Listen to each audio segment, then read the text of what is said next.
Travis Wayne Goodsell in Doctrine and Covenants, section 84, starting in verse 47. And every one that hearkeneth to the voice of the Spirit cometh unto God, even the Father. 49.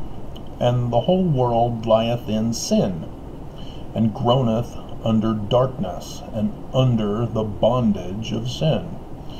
And by this you may know they are under the bondage of sin, because they come not unto me. Jesus, right? You got to come unto Jesus. Well, there's quite a lot of Christians in the world. In fact, if you combine all the Christian groups together, they outnumber Islam. Huh. They all come unto Jesus. They all claim Jesus. What is Joseph Smith talking about here? Is Jesus not the Christ of Mormonism? Is it the learning of the Jews Christ? Anyway, moving on. For whoso cometh not unto me is under the bondage of sin. And whoso believeth,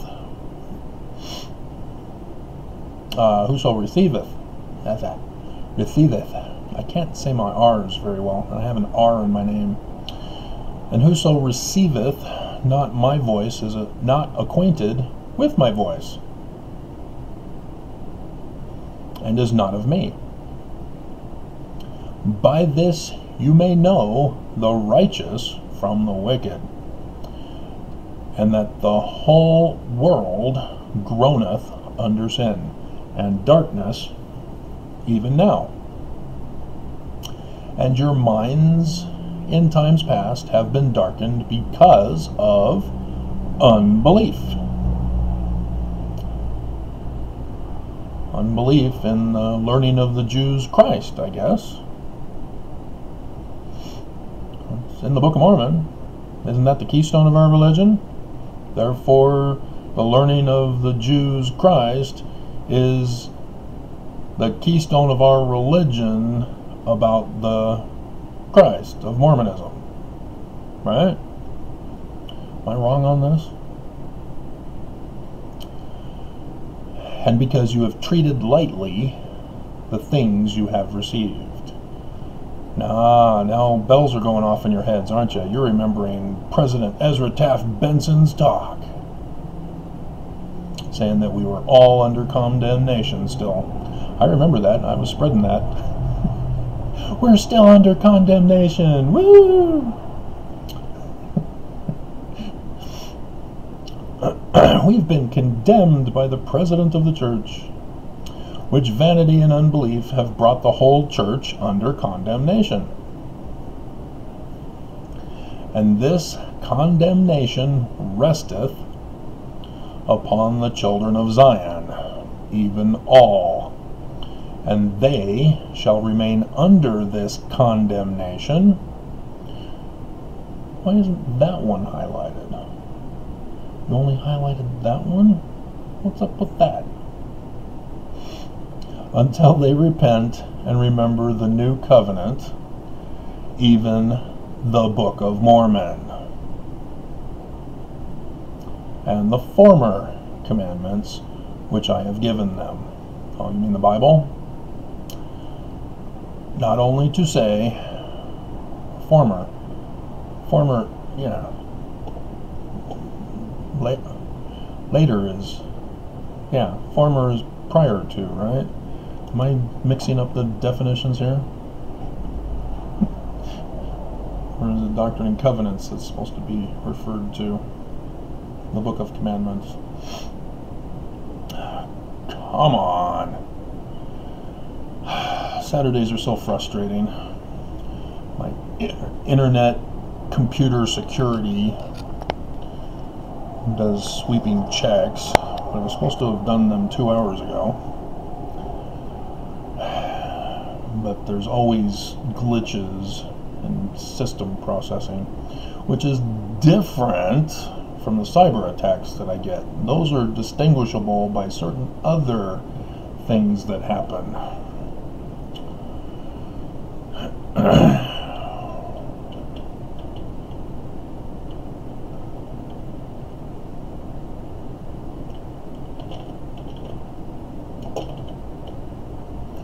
having previously filed. Yeah.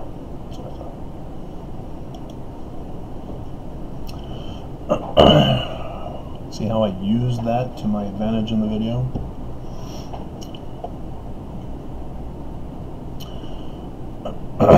Not only to say, but to do according to that which I have written. Huh. We're supposed to do what is written in the Book of Mormon, huh? I wonder if I just did a video before this one. Former video. Likening the Book of Mormon story of Alma to our day.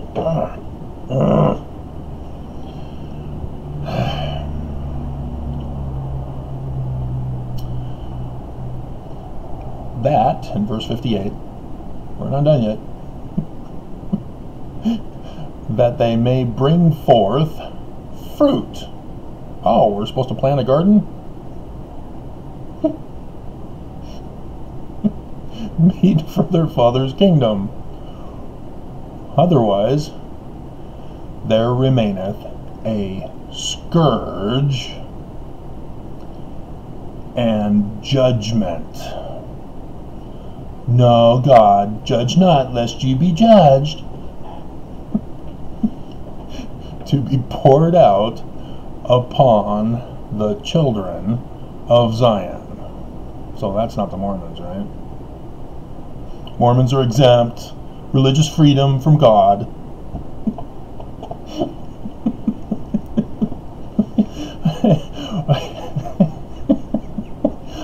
We don't have to keep the commandments because we have religious freedom. We're exempt.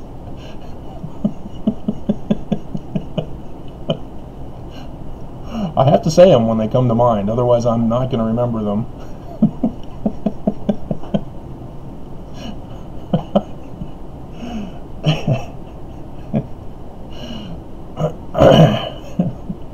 And so, you remember when Russell M. Nelson, president of the Church of Jesus Christ of Latter-day Saints, came out in conference and went on his we must be called the Church of Jesus Christ of Latter-day Saints in full, no exceptions other than the church's website, the Church of Jesus Christ, kicking out the Latter-day Saints.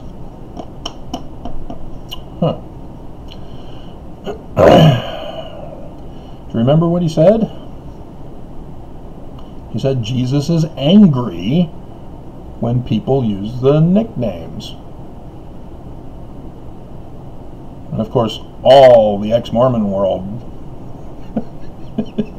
including myself,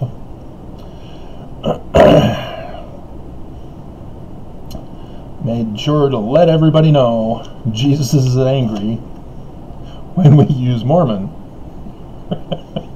to talk about Mormons in the Mormon Church of Mormonism. Jesus is angry. And of course, Jesus is the learning of the Jews Christ, right? It's not that Constantine emperor from the Nicene Creed, which Jesus tells Joseph Smith is an abomination. Not that Christ, right? So, what has Mormons done with that information from that conference? When we, as ex-Mormons, denouncing the current church, continue to use Mormon. Do you interfere with our channel? Send us a death threat to give you religious freedom, to demand that we say the full name? And you get angry because Jesus gets angry, so you're just getting angry too, right? If the Mormon God is going to be angry about using nicknames, then that's setting the example for you to get angry. The Mormon God incited you to anger against those who continue to use the nicknames. Alright? That's how you justify it?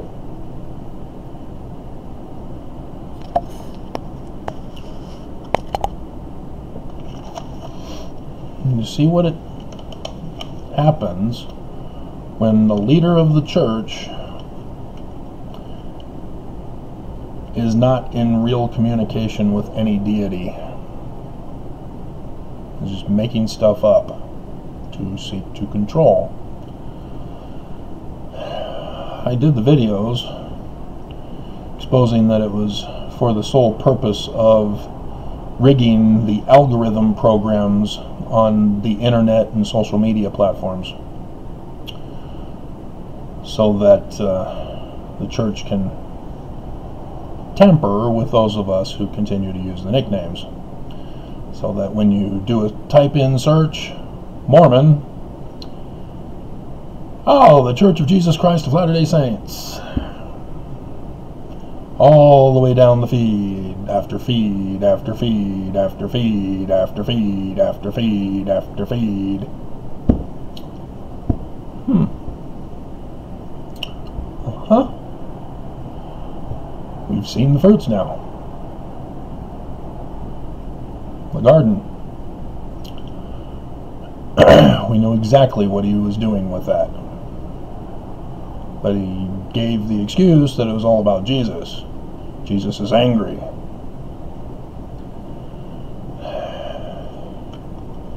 Little did you know, it was because of a certain person who had a website until he filed a lawsuit against the church,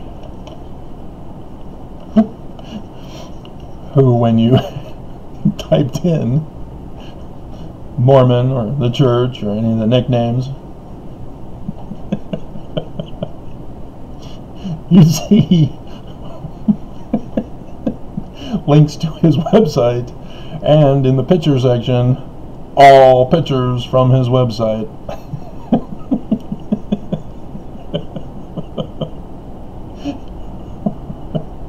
As he was getting 3,000 views per day until the church shut him down. And then came out with that conference talk. Good times. And do I need to talk about King Noah? I mean, Mosiah 29, we can go to that. Because again, we're supposed to remember the Book of Mormon. Not just to not only to say, but to do according to what is written in them. So, King Noah, in the Book of Mormon, we go to Mosiah, chapter 29,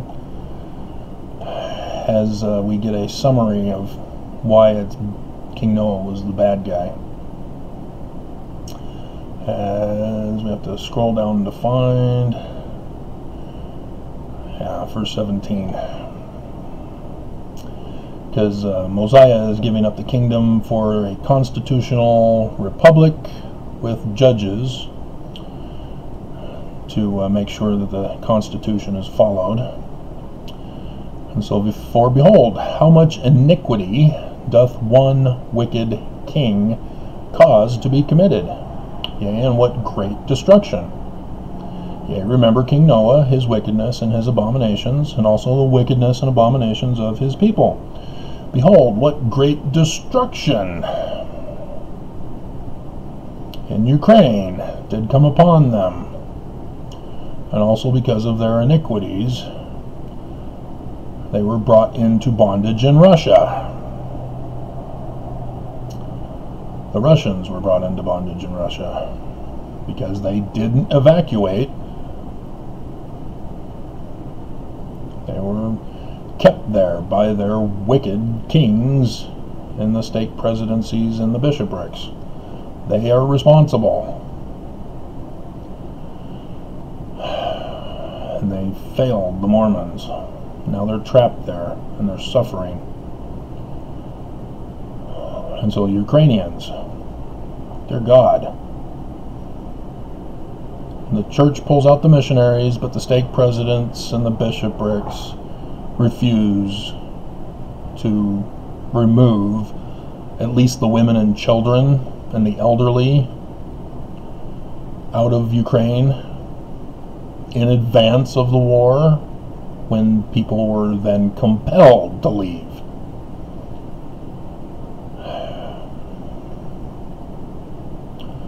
As reported yesterday, another hospital has been bombed.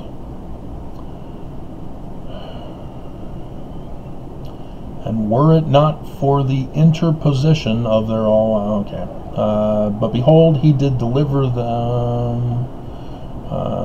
Let's see. Get to the other part. All right, 21. And behold, now I say unto you, ye cannot dethrone an iniquitous king, save it be through much contention and the shedding of blood. See, I've been condemning Nelson all this time. He's refusing to leave. He's refusing to be good. He's not given up his position of authority as he supposes. He's not giving up his wealth, because he has great wealth. He will not give to Mormons so that Mormons can prosper.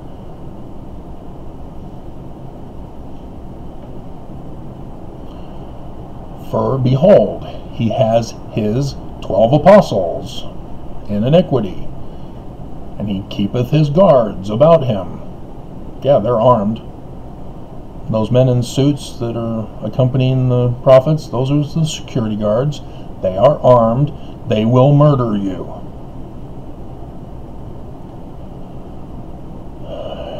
And he teareth up the laws of those who have reigned in righteousness, Joseph Smith, before him.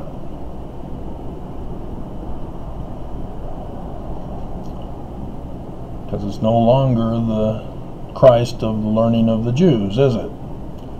They have torn up the Mormonism doctrine, theology, administration, scriptures, rituals, created their own.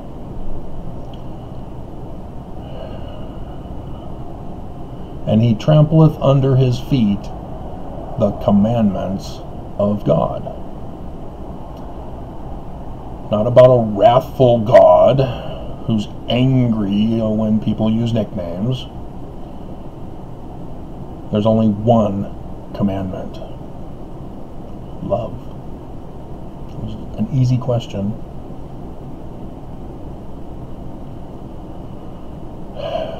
And he enacteth laws. Send it forth among the Mormons. Yea, laws after the manner of his own wickedness.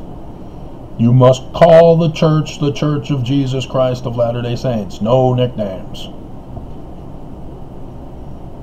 And whosoever doth not obey, he causeth to be destroyed.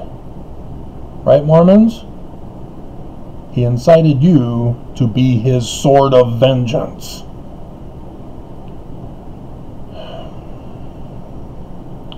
And whosoever doth rebel against him, he will send his armies against them to war. And if he can, he will destroy me. He's done it. But I am making some ground. I'm just not going to report it quite yet, because he's going to be furious when he finds out.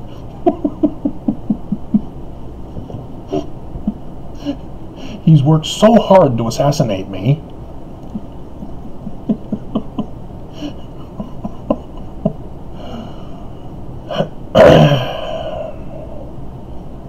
And thus, an unrighteous president of the Church of Jesus Christ of Latter-day Saints doth pervert the ways of all righteousness. Like in the Book of Mormon, unto ourselves.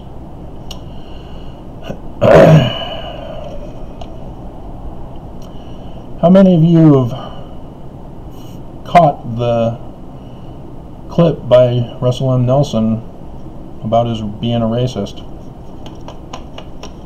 I've been giving it to you. I even threw it in the racist video clip last night.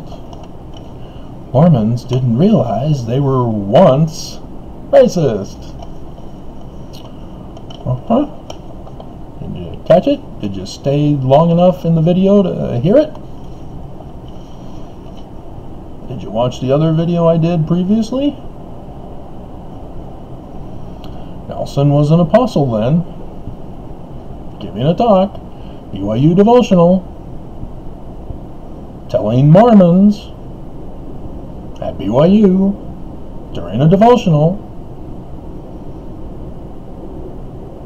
don't marry someone who's not of your race.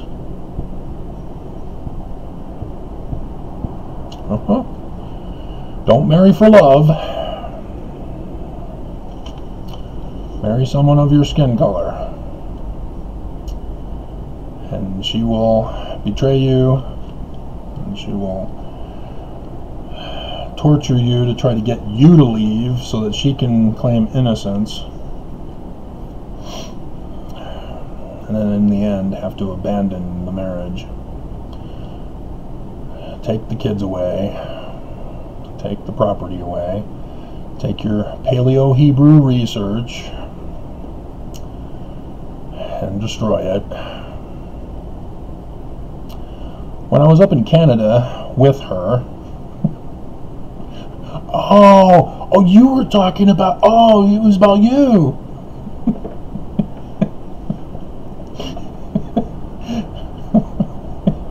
Yes. When you get old, you can not only talk about your life, but you can have wisdom to teach others.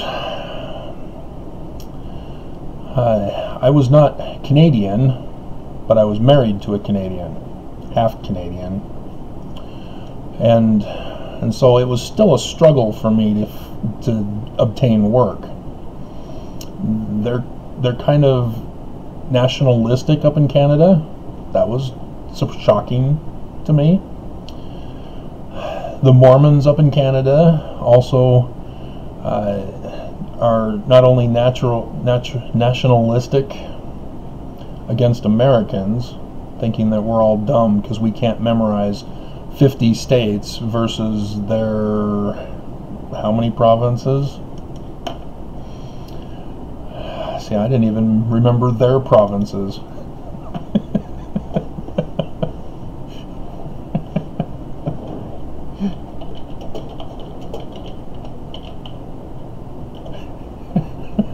Ten.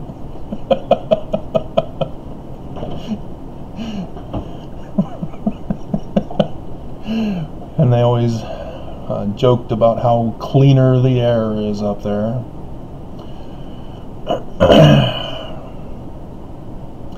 And so I was forced to take on multiple part-time jobs in order to do the best I could to provide for the family. And was working with a cleaning service of a guy who cleaned a restaurant every night.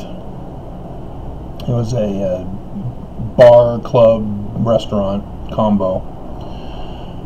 And so there was the bar with the dance studio thing. But I was assigned to vacuum the floors in the restaurant, as he and one other bestest buddy of his that he hired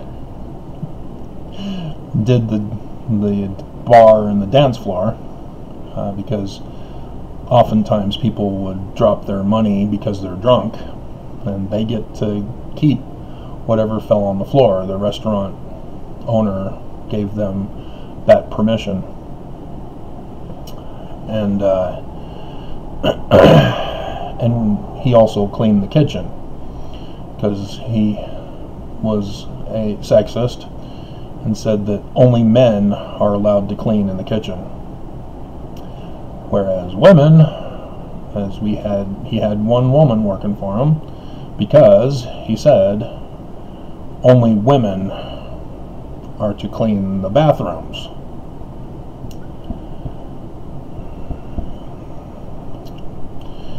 So he asked me if I was Mormon, and I said, yeah. I wasn't ashamed to tell people back then.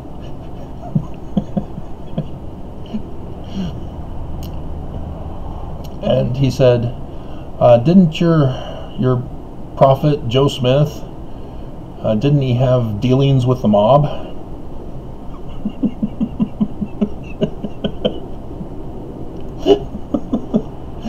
Well, yes, Tony Soprano came to Joseph Smith and says, I'll make you an offer you can't refuse.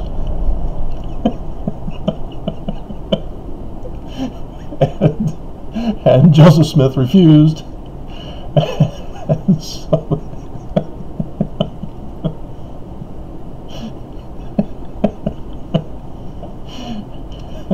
I had to correct him on his definition of mob.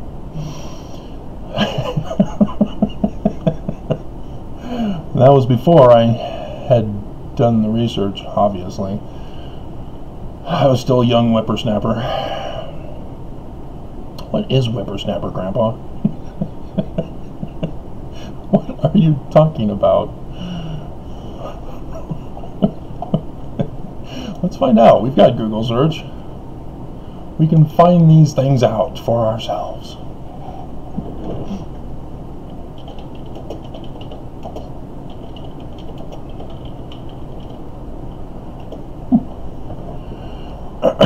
A whippersnapper is someone who is younger than you are, but also irritatingly overconfident and impertinent.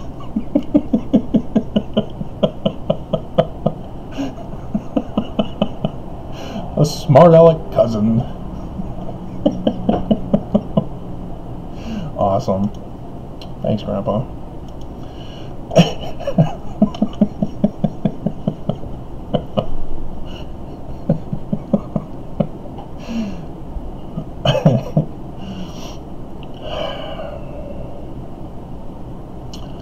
And so, yeah, it was horrifying to see his white supremacist tendencies there in the workplace. But it also demonstrated his ignorance in his inability to properly research Mormonism.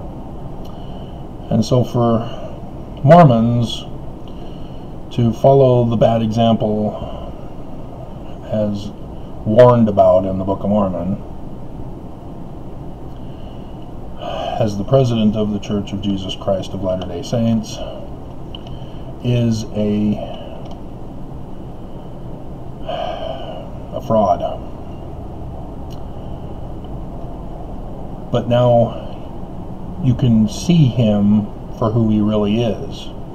When there's some kind of problem in the church about racism, Nelson immediately calls in the NAACP new friends to show he's not a racist, when I got the receipts showing he is. And so what he's doing to you guys is a cover job, a scam operation, pretending not to be racist to protect the church from the blowback of the condemnation that is due to the church for their racism, for their sexism, for their bigotry, for their neglect of the poor and the needy, the sick and the afflicted. You cannot do token amounts and claim that you are being good. We see that again with the former commandments, where Jesus of Constantine is showing the disciples how the widow gives 2 mites and says that is how the church is supposed to do it. Give 2 mites and they're good. No, he's contrasting the percentages with the Pharisees, who make a big show on the Deseret church news. Look at us. We're giving 1 truckload to the New York City Food Bank. Look at us. We're giving 2 truckloads to the front lines of the Ukrainian exodus. Pull out the Mormons. Pull out the missionaries. You did it in Ukraine, but you've got other missionaries that need rescuing now in Russia because you didn't pull them out. Did you think nobody was going to sanction Russia? Did you not foresee that? Surely the Lord God will do nothing, save he shall revealeth his secrets unto his servants the prophets. Oops! You missed one.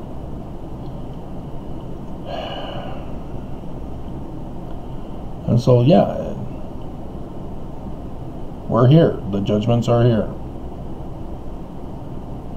The fruits of the prophets are manifest boldly and clearly for all Mormons. And so, why are you then choosing to be a force for darkness and evil rather than a force for good? Why can't those stake presidents and those bishops say, you know what, I think I need to follow the former commandments of the Exodus and be a man like Moses and rescue my flock?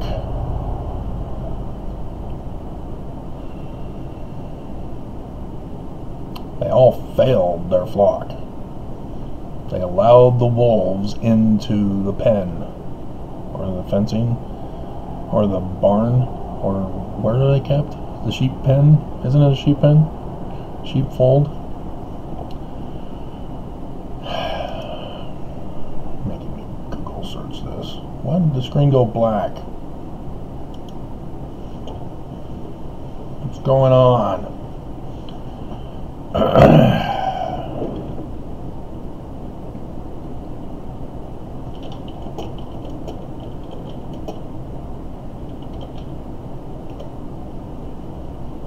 Sheep pen, yeah, or a sheep coat, sheepfold. Yeah.